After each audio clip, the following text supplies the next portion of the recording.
Guys, welcome back to my channel. আমি আবার তোমাদের সাথে শেয়ার করতে চলে এসেছি আমার পুজো স্টোরিজ।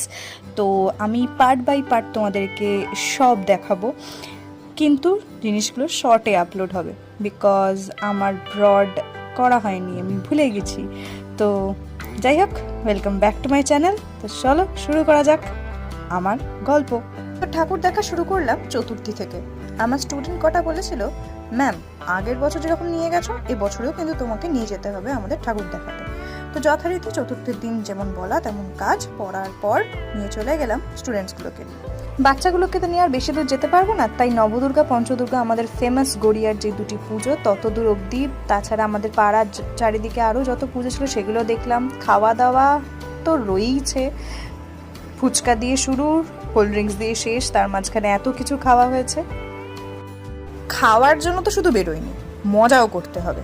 শুধু ঠাকুর দেখা হ্যাঁ হ্যাঁ হি মজা নয়, বেলুন শটস সত্যি খেলতে ভীষণ ভালো লাগে। মানে ছোটোবেলা থেকে খেলতে ভালো লাগতো, মা বাবা কখনো অ্যালাউ করতো না। তবে নিজে যখন পয়সা কামাতে শুরু করেছি, এবার এই জিনিসগুলো তো নিজেই করতে হবে, নিজের শখ নিজেকেই মেটাতে হবে। তো আমি আর আমার একটা স্টুডেন্ট খেলে নিলাম বেলুন শটস। দেখো দেখো দেখো, এম করছি, বাবা বললে হবে, রাইফেলধারী আমি। তো যাই হোক, একটা জালি আর কাঁপা পেয়েছিলাম। এই ছিল আমার চতুর্থীর গল্প। চতুর্থী শেষ হলো এবং শুরু হলো মহাপঞ্চমী।